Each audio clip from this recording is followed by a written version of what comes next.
राधे राधे। माघ मास महात्म का 17वां अध्याय प्रारंभ करते हैं। यह कथा अगर आपको अच्छी लगती है तो आप इसे लाइक करें, शेयर करें और सब्सक्राइब करना बिल्कुल ना भूलें। कांचन मालिनी अप्सरा कहने लगी कि हे राक्षस। वह ब्राह्मण कहने लगा कि इंद्र इस प्रकार अपनी अमरावतीपुरी को गया। सो हे कल्याणी, तुम भी देवताओं से सेवा किए जाने वाले प्रयाग में माघ मास में स्नान करने से निष्पाप होकर स्वर्ग में जाओगी।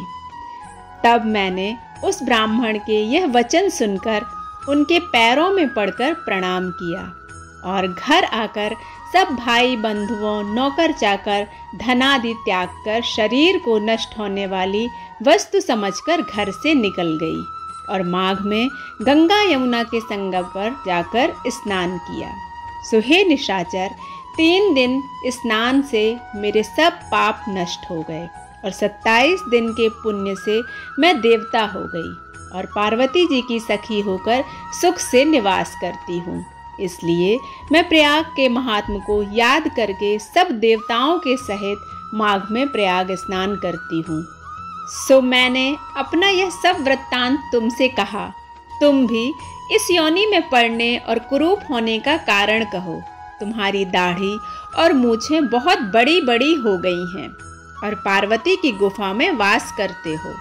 निशाचर कहने लगा कि हे भद्रे, सज्जनों से गुप्त बात कहने में कोई भी हानि नहीं होती। मुझको अब कोई संशय नहीं रहा कि मेरा उद्धार तुमसे ही होगा। सो मैं अपना सब वृत्तांत तुमसे कहता हूँ। मैं काशी में वेदों का ज्ञाता था और बड़े उच्च कुल के ब्राह्मण के घर में जन्म लिया था। मैंने राजा, पापी, शूद्र और वैश्यों से अनेक प्रकार के दान लिए। मैंने दान लेने में चांडाल को भी नहीं छोड़ा। उस जन्म में मैंने कोई भी धर्म कार्य नहीं किया। वहीं पर ही मृत्यु को प्राप्त हो गया। तीर्थ स्थान पर मरने के कारण नरक में नहीं गया। पहले 2 बार गिद्ध योनि में, 3 बार व्याघ्र योनि में, 2 बार सर्प योनि में, 1 बार उल्लू की योनि में और अब 10वीं बार राक्षस हुआ हूँ और सैकड़ों वर्षों से मैं इसी योनि में हूँ। इस स्थान को 3 योजन तक मैंने जंतुहीन कर दिया है। बिना अपराध के बहुत से प्राणियों को मैंने नष्ट किया है।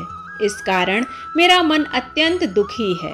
तुम्हारे दर्शन से चित्त में कुछ शांति अवश्य आई है, क्योंकि सज्जनों का संग तुरंत ही सुखदायी होता है। मैंने अपने दुख के कारण आपसे कहे और सज्जन लोग सदैव दूसरों के दुखों से दुखी होते हैं।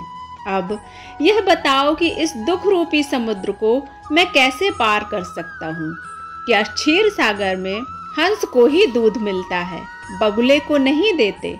दत्तात्रेय जी कहने लगे कि इस प्रकार उसके वचन सुनकर कांचन मालिनी कहने लगी कि हे राक्षस, मैं अवश्य तुम्हारा कल्याण करूंगी। मैंने दृढ़ प्रतिज्ञा की है कि तुम्हारी मुक्ति के लिए प्रयत्न करूंगी। मैंने बहुत बार प्रयाग में स्नान किया है। वेद जानने वाले ऋषियों ने दुखी को दान देने की प्रशंसा की है। समुद्र में जल बरसने से क्या लाभ? प्रयाग में स्नान करने का 1 बार का फल मैं तुझे देती हूँ। उसी से तुमको स्वर्ग की प्राप्ति होगी। उसके फल का अनुभव मैं कर चुकी हूँ। तब उस अप्सरा ने अपने गीले वस्त्र का जल निचोड़कर जल को हाथ में लेकर माघ स्नान के फल को उस राक्षस को अर्पण किया। उसी समय पुण्य प्राप्त कर वह राक्षसी शरीर को छोड़कर तेजमय सूर्य के सदृश देवता रूप हो गया।